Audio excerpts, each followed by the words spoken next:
बिस्मिल्लाहिर्रहमानिर्रहीम अल्लाहुम्मा सल्ली अला मुहम्मद व आले मुहम्मद। अस्सलाम वालेकुम। एक ही स्पेशल से एस्ट्रोलॉजर सैयद मोहम्मद अली ज़िंजानी आपकी खिदमत में हाज़िर हूँ। नाज़रीन, साढ़सती ये एक ऐसा वर्ड, एक ऐसा जुमला जिसको सुनते साथ ही हर शख्स उछल पड़ता है और इंतहाई फ़िक्रमंद हो जाता है कि ये जो साढ़सती है वो अब हमारे साथ क्या करने जा रही है, हमारे हालात व वाक़यात को ख़राब करेगी, परेशान करेगी, फ़ाइनेंशियल लॉस होगा और बहुत सारी चीज़ों में प्रॉब्लम्स को पैदा करेगी। एक ही स्पेशल जिसके अंदर मैं आप लोगों को एक नगीना तजवीज़ करता हूँ कि आपकी ज़िंदगी में जो भी हालात व वाक़यात हैं, जो भी आपका मकसद है, उसके तहत आप कौन सा स्टोन जो है वो लेकर पहन सकते हैं। आज हम साढ़सती के हवाले से इस सीरीज़ का आगाज़ करेंगे, तमाम असेंडेंट्स को देखते हुए कि एरी से लेके पाइसेस तक वाले अफराद अगर उनके इनफरादी जायचे में, मैं ये नहीं कहूँगा कि अगर आपके बुर्ज में ज़ोहल आ गया तो आप ये समझें कि साढ़सती चल रही है, कि आपका अनफरादी जायचा आपकी date of birth, time of birth, city of birth के मुताबिक जो भी आपका असेंडेंट और लगन बनता है उसके अकॉर्डिंगली कौन सा स्टोन जो है वो आप लेकर पहन सकते हैं। साढ़सती के अंदर चूँकि पैदाइशी तौर पे मून जहाँ पर भी प्लेस्ड हो उससे एक घर पीछे, फिर उस घर में और उससे आगे ज़ोहल अगर आ जाता है, सटन आ जाता है, तो साढ़सती 7.5 साल अपने गुजारती है। आज हम लोग एरीज एसेंडेंट के बारे में गुफ्तगू करेंगे कि उस प्लैनेट की ख़राबी को जो है वो माइनस करना, रिवर्स करना, ये समझना भी बड़ा ज़रूरी है। और फिर उसके लिए स्टोन जो है वो कौन सा हम पहन सकते हैं और तो हमारे लिए बेहतरी जो है वो कैसे पैदा होगी।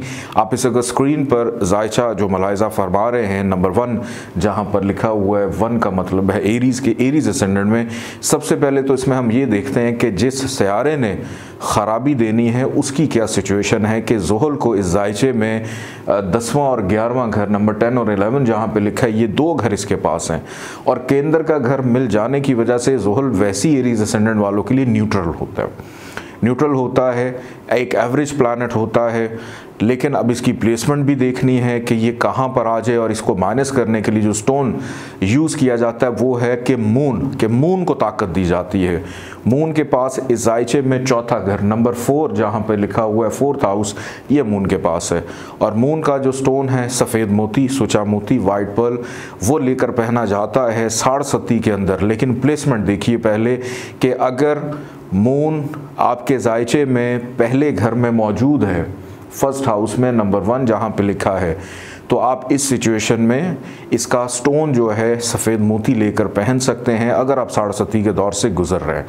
अगर मून जायचे के दूसरे घर में आ जाए, नंबर 2 जहाँ पे लिखा है, तो आप यहाँ पे मून शर्फ का भी होता है, यानी उच्च का हो जाता है, एक्सॉल्टेशन का, यहाँ पे आप इसका स्टोन सफ़ेद मोती लेकर पहन सकते हैं। अब इसके बाद हम आगे चलते हैं जायचे के तीसरे घर की जानिब कि 3rd हाउस में अगर मून प्लेस्ड हो और आपकी साढ़सती का आगाज़ हो जाए तो यहाँ पर साढ़सती आपको ज़्यादा तंग करेगी और यहाँ पे आप इसका स्टोन भी लेकर नहीं पहन सकते। क्यों?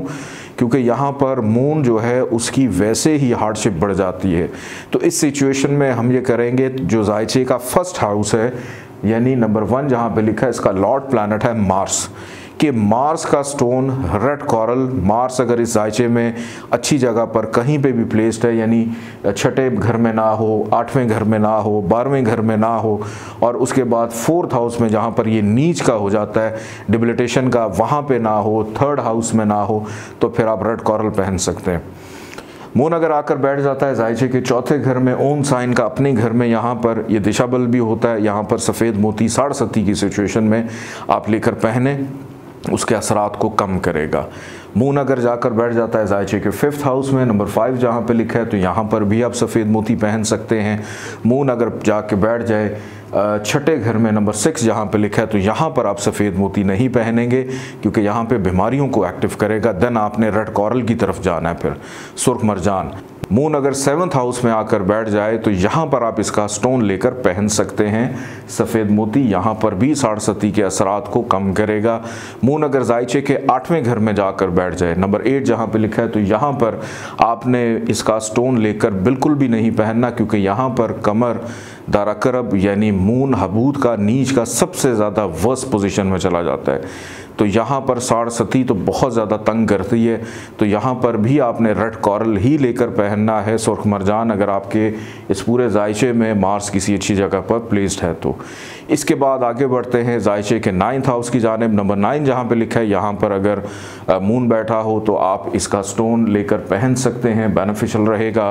देन उसके बाद 10th हाउस में अगर मून आकर प्लेस्ड हो जाए, यहाँ से अपने घर को 4th हाउस पे नज़र डाल रहा है, तो यहाँ पर भी आप इसका स्टोन सफ़ेद मोती लेकर पहन सकते हैं।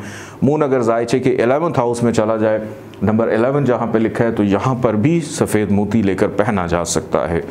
मून अगर जायचे के 12th हाउस में मौजूद हो, नंबर 12 जहाँ पे लिखा है, तो यहाँ पर इसका स्टोन लेकर नहीं पहना जाता, ख़राबी देगा। अब इस सिचुएशन में आपने मून के सदक़े देने, और रेड कॉरल अगर मार्स जायचे में अच्छा है तो उसका स्टोन लेकर आप पहने। अपना ख्याल रखिएगा, इजाज़त दें, अल्लाह हाफिज़।